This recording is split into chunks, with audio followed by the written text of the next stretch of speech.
Hi hello welcome to NN media. నేను మీ రాకేష్. ఈరోజు అద్దంకి దయాకర్ గారు ఎమ్మెల్సీగా నామినేషన్ వేసే ముందు మరి గౌరవ ముఖ్యమంత్రి రేవంత్ రెడ్డి గారిని ఆయన ఇంటికి వెళ్ళి కలవడం జరిగింది.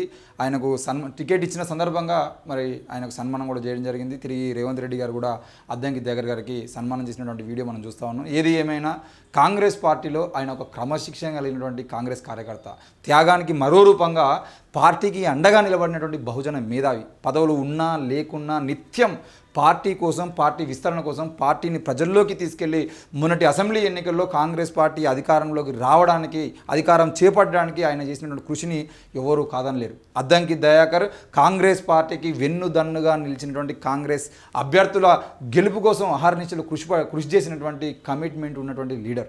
ఆనాడు ఆయనే కాంగ్రెస్ పార్టీ అధికార ప్రతినిధి. ఆయన పేరు వినని వారు కానీ, ఆయనను చూడని వారు కానీ ఎవరు ఉండరు అనేది మనకు తెలుసు.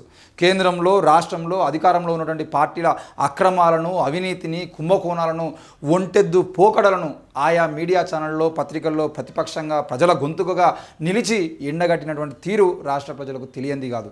2023 అసెంబ్లీ ఎన్నికల్లో తుంగతుర్తి నియోజకవర్గం నుంచి ఎమ్మెల్యే టికెట్ ఆశించారు. కానీ పార్టీ ఆయనకు టికెట్ ఇవ్వలేదు. మొన్నటికి మొన్న ఎమ్మెల్సీ అభ్యర్థిగా అప్పుడు కోదండరాం లాంటి వాళ్ళకి ఇచ్చారు. ప్రకటించి ఒక్క రోజులోనే పార్టీ హ్యాండ్ ఇచ్చింది. అయినా అద్దంకి దయాకర్ ఎక్కడా కూడా బాధపడలేదు, నిరాశకు లోనవ్వలేదు. పైగా పదవి ఉన్నా లేకున్నా కాంగ్రెస్ పార్టీ నిర్ణయాలను గౌరవిస్తానని, పార్టీ కోసం క్రమశిక్షణ కలిగిన కార్యకర్తగా పనిచేస్తానని ఆయన ప్రకటించారు. ఇది నిజంగా ఆయన కమిట్మెంట్కు, త్యాగానికి చిరునామా అని చెప్పుకోవచ్చు. ఇది ఇలా ఉండగా అద్దంకి దయాకర్ పట్ల కాంగ్రెస్ పార్టీ అధిష్టానం చాలా సానుకూలంగా ఉందని, ఆయనకు తప్పకుండా రానున్న రోజుల్లో సముచిత స్థానం కల్పిస్తామని, గౌరవాన్ని, పదవిని కట్టబెట్టడానికి సిద్ధంగా ఉందని చాలామంది మాట్లాడారు. కానీ ఇన్ని రోజులు అద్దంకి దయాకర్కి దక్కాల్సినటువంటి పదవులు మాత్రం చేజారిపోయాయన్న టాక్ గాంధీ భవన్తో పాటు యావత్ తెలంగాణలో కూడా వినబడింది. తెలంగాణ ముఖ్యమంత్రి రేవంత్ రెడ్డి గారు కూడా ఒక బహిరంగ సభలో చెప్పడం కానీ, అద్దంకి దయాకర్కి ఆయన జై కొడుతున్నటువంటి పరిస్థితులు కనబడ్డాయి. అడుగడుగునా ఎందుకు ఆలస్యం అవుతుందన్నటువంటి ప్రచారం సాగుతూ వచ్చింది. అంటే ముఖ్యమంత్రి ఆయనకు సపోర్ట్గా ఉన్న ఎందుకు ఆలస్యమైంది? మరి తెలంగాణ రాష్ట్రంలో ఫిబ్రవరిలో జరిగినటువంటి రాజ్యసభ ఎన్నికలు కానీ, ఏప్రిల్ మే నెలలో జరిగినటువంటి పార్లమెంట్ ఎన్నికలు కూడా టికెట్ దక్కుతుందని అభిమానులు, చాలామంది కాంగ్రెస్ కార్యకర్తలు, నాయకులు కూడా ఆశించడం జరిగింది. పార్టీ నిర్ణయానికి కట్టుబడినటువంటి అద్దంకి దయాకర్ లాంటి వ్యక్తులకు ఖచ్చితంగా ఏదైనా స్థానం నుంచి అవకాశం కల్పించి ఆయనను కాంగ్రెస్ పార్టీ గౌరవించి సముచిత స్థానం కల్పించాలని తెలంగాణ బహుజన సమాజం కూడా కోరుకున్నది.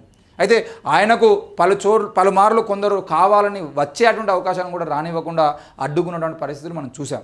అయినా ఆయన పార్టీని వీడటం కానీ, ఎక్కడా కూడా పార్టీకి వ్యతిరేకంగా ఒక్క మాట కూడా మాట్లాడలేదు. పైగా పదవులు ఉన్నా లేకున్నా పార్టీలోనే కొనసాగుతానని మళ్ళీ చెప్పుకొచ్చారు. ఎమ్మెల్యే కూడా ఎమ్మెల్సీ ఇచ్చినట్లే ఇచ్చినా, అలాగే వరంగల్ పార్లమెంటు నియోజకవర్గం సంబంధించిన విషయంలో ఆయనకు కాంగ్రెస్ పార్టీ ఎంపీ అభ్యర్థిగా బరిలోకి దింపుతారనే ప్రచారం సాగింది.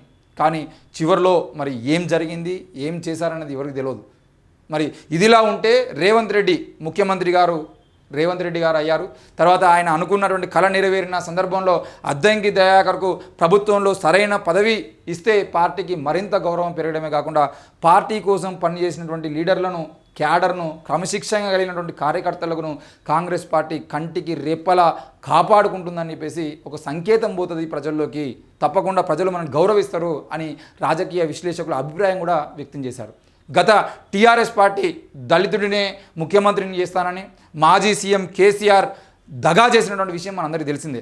మరి ముఖ్యమంత్రిని కాదు కదా, కనీసం పార్టీ అధ్యక్షునిగా కానీ, పార్టీ వర్కింగ్ ప్రెసిడెంట్గా కానీ చేయలేదు. మరి బహుజన సమాజానికి ఆ పార్టీ ఎట్లా దూరమైందో మనం చూసాం.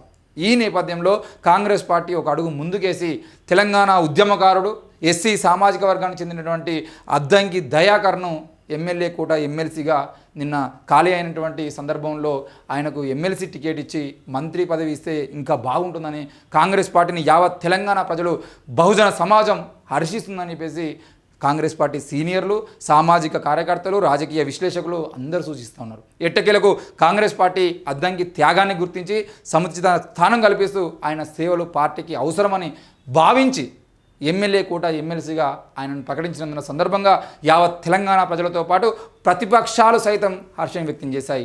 అందుకే ఈరోజు ఆ ఎమ్మెల్సీ టికెట్ ఇచ్చిన సందర్భంగా రేవంత్ రెడ్డి గారిని కలిసి ఆయనకు సన్మానం చేసినటువంటి వీడియో మనం చూసాం.